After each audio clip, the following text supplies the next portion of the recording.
all handsome young man, and he comes in and he says, "Mi medaber ivrit," and it must be you because I know all the others. And he comes towards me and he pushes away whoever I was sitting next to, and he sits there and he started talking and didn't stop.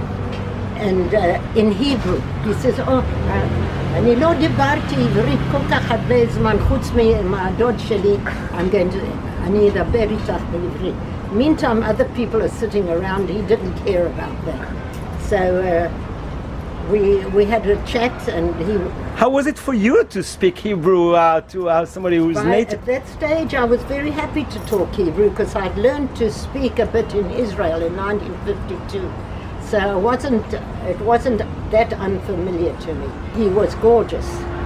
He was very handsome.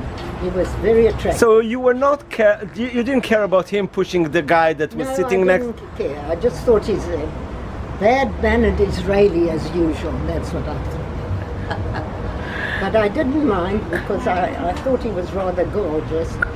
Anyway, by the end of the evening, he says to me, in Hebrew, of course, he says, "I understand that you're working with the youth, Jewish youth here." I said, "Yes, and that's what I've come here for." He says, "Are you interested in Israeli songs?"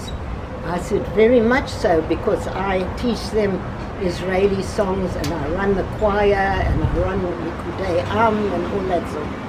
He says, "Well," he says, "I'm living with my uncle here and he has the most wonderful selection of Israeli songs.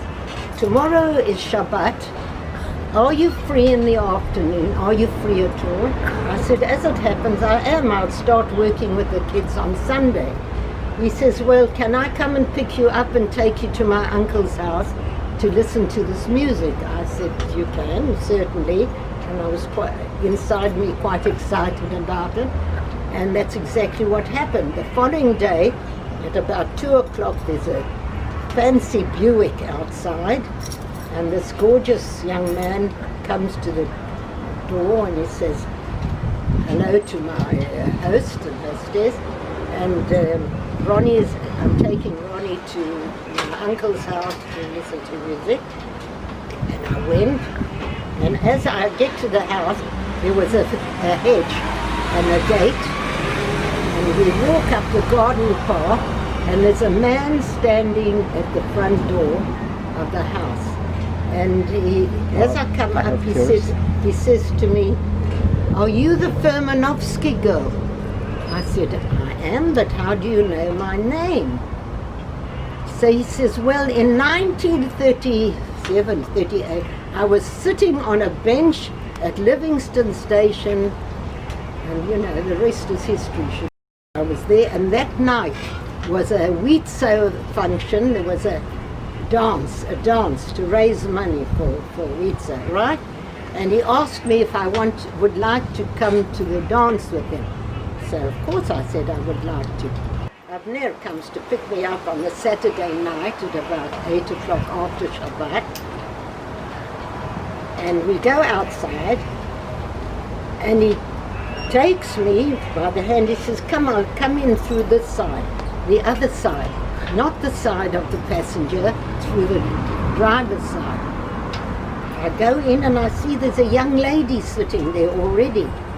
He had already invited another young lady from one of the other little towns who came specially for the dance, and he pushes me between the young lady and himself so that I'm sitting next to him. I didn't realize that he had invited her. I thought he was just giving her a lift. I found out afterwards that he'd invited her, and then he went and invited me. And this was not done in those days. You know, you didn't do that. You didn't date two women at the same time. Anyway, we got over that because we went inside and everybody was in a circle and so on. And he told me after, I said, "Did you invite this girl?" He said, "Yes, I did, but I wanted you to be sitting next to me." I mean, straight away, to the point. The next evening, which was Sunday, we'd met on Friday night.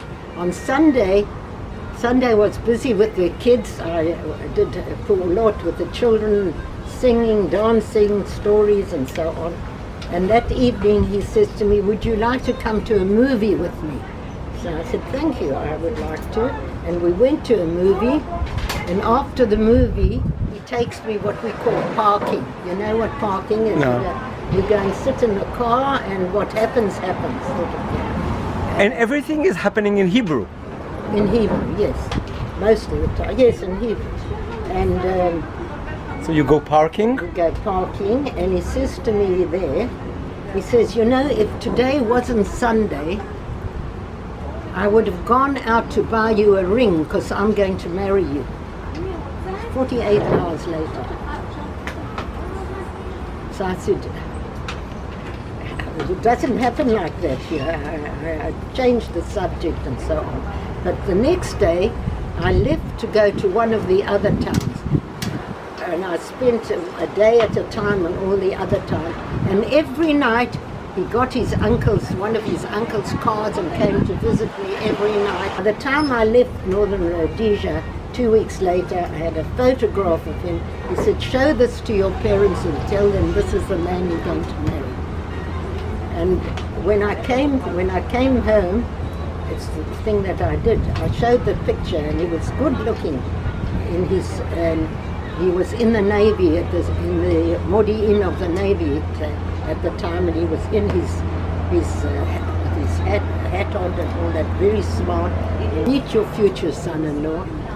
They said, oh, we have to meet him. I said, I know that. But I said, you will meet him.